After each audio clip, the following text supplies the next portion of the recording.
बड़े बड़े अधिकारी, राजनेता शराब पीते ही नहीं हैं, हर रोज़ पीते हैं। मांझी जी ने ठीक कहा, जब अधिकारी ही रात के अंधेरे में शराब पिएंगे, राजनेता ही शराब पिएंगे, तो उस राज्य में शराबबंदी की कल्पना करना बेईमानी है। सचमुच में शराबबंदी का अभियान सफल होना है तो बड़े बड़े लोगों का भी गर्दन पकड़ना होगा।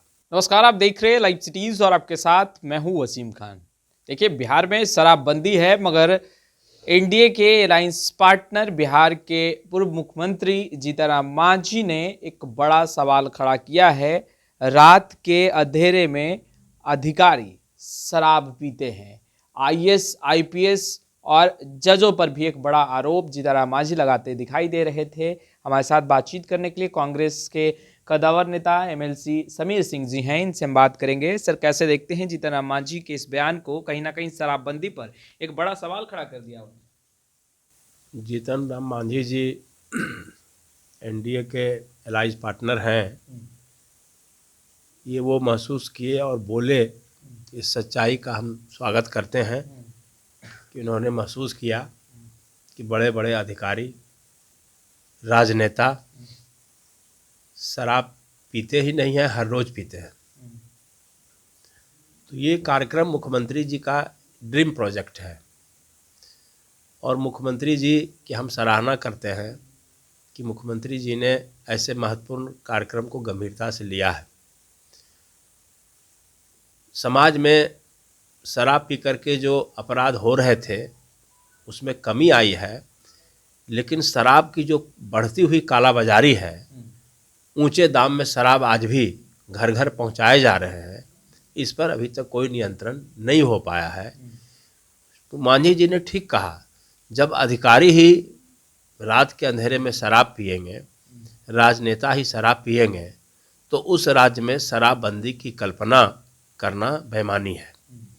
इसलिए मुख्यमंत्री जी से हम निवेदन करना चाहते हैं कि उनके अलायंस पार्टनर जीतनराम मांझी ने जो वक्तव्य दिया है उस पर गौर करें और उनके वक्तव्य के आधार पर, चूँकि ये मामला बहुत संगीन है कि जिस राज्य का मुखिया, मुख्यमंत्री शराबबंदी को लेकर के चिंतित हो, अभियान चला रहा हो और उसी के साथ सत्ता में बैठे राजनेता और अधिकारी शराब में लिप्त हों, ऐसे मामले का खुलासा होना चाहिए, जांच होना चाहिए और एक एक अधिकारी, एक एक राजनेता से हलफनामा लेना चाहिए कि हम शराब नहीं पीते हैं।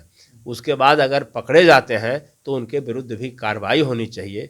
सिर्फ साधारण व्यक्ति पर, गरीबों पर कार्रवाई करना सिर्फ खानापूर्ति के समान है। इसलिए अगर सचमुच में शराबबंदी का अभियान सफल होना है तो बड़े बड़े लोगों का भी गर्दन पकड़ना होगा। सवाल तो तमाम नेताओं और मंत्रियों पर भी उठ रहा है।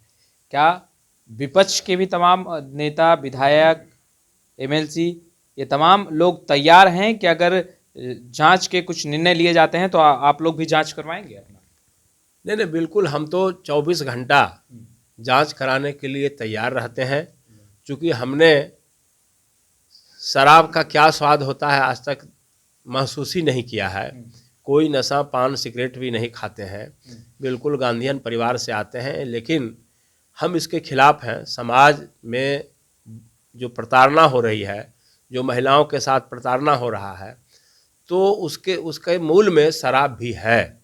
इसीलिए आज महिलाओं को थोड़ा सुकून मिला है, 10% ही सही बिहार में, तो शराबबंदी से मिला है। एक अपराध का जो वातावरण बिहार में था, अभी हालांकि बढ़ गया है बिहार में अपराध, लेकिन शराबबंदी के बाद अचानक कुछ क्राइम में कमी आई थी, उसके दर में कमी आई थी। लेकिन फिर से अधिकारियों की लापरवाही के कारण ये अपराध का दर बिहार में बढ़ा है। तो हम समझते हैं कि उसमें शराब भी एक भागीदारी निभाता है। इसलिए हम चाहते हैं कि हमारा नहीं, हमारे दल के सभी सदस्यों का जांच होना चाहिए और जो दोषी हैं उनके विरुद्ध कार्रवाई होगी। हम तो इस मामले में हमारी पार्टी साथ है, सरकार के साथ है, इसमें कहीं कोई दो मत नहीं है। कोई अच्छी बात अगर सरकार करती है तो कांग्रेस पार्टी की ये नीयत रही है जनहित में उसका समर्थन करना, इसलिए कांग्रेस पार्टी समर्थन करती है।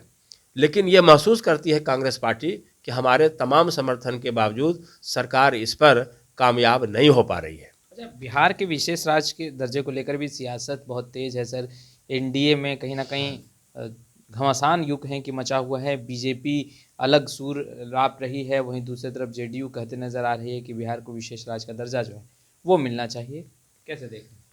देखिए, माननीय नीतीश कुमार जी ने जब भारतीय जनता पार्टी के साथ समझौता किया, उसके साथ सरकार बनाया, तो जो इनकी मांगे थी कि बिहार को विशेष दर्जा दिया जाए बिहार के विकास के लिए, विकास के मामले में बिहार राज्य बहुत पीछे है, उसको आगे लाना है, तो वो उनका सपना था कि अगर विशेष राज्य का दर्जा मिल जाता है तो तेज़ी से बिहार का विकास होगा।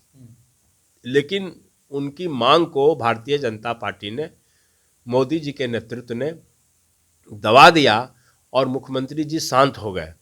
लेकिन अगर मुख्यमंत्री जी बहुत दिनों के बाद जगे हैं और इस मसले पर गंभीर हुए हैं, तो कोई भी राज्य का जो हितैषी होगा वो चाहेगा कि बिहार को विशेष राज्य का दर्जा मिले। दर्जा तो मिलने की बात छोड़ दीजिए, केंद्र सरकार ने, मोदी सरकार ने बिहार को कोई विशेष पैकेज नहीं दिया है। मोदी जी तो बार बार झूठ बोलते हैं। माननीय मुख्यमंत्री नीतीश कुमार जी ने पटना विश्वविद्यालय के महत्वपूर्ण कार्यक्रम में मोदी जी के सामने ये प्रस्ताव दिया था कि बिहार पटना विश्वविद्यालय को सेंट्रल यूनिवर्सिटी बनाया जाए। तो उन्होंने घोषणा किया कि सेंट्रल यूनिवर्सिटी तो बहुत छोटी बात है, मैं तो इतना राशि यहाँ पटना विश्वविद्यालय को दूंगा जो सेंट्रल यूनिवर्सिटी से भी बड़ी बात होगी। तो इस तरह का सब्जवाग उन्होंने पूरे देश को दिखलाया है, जो अब झूठा साबित हो रहा है। इसलिए बार बार ठगी के बल पर भाजपा और एनडीए यहाँ सरकार चला रही है, लेकिन हर एक क्षेत्र में छलावा साबित हुआ है। और मोदी जी तो पूरे देश को ठगे हैं, बिहार को भी ठग रहे हैं। आपने सुना, कांग्रेस के कद्दावर नेता हैं समीर सिंह जी, साफ तौर पर कहते नजर आ रहे हैं कि शराबबंदी तभी सफल होगा जब तमाम बड़े अधिकारी, नेता, मंत्री, विधायक, एमएलसी, तमाम लोग से हल्फनामा लिखवाया जाए और तमाम लोगों की जांच होनी चाहिए। खैर, लाइव सिटीज के साथ बने रहें। आपका बहुत बहुत शुक्रिया।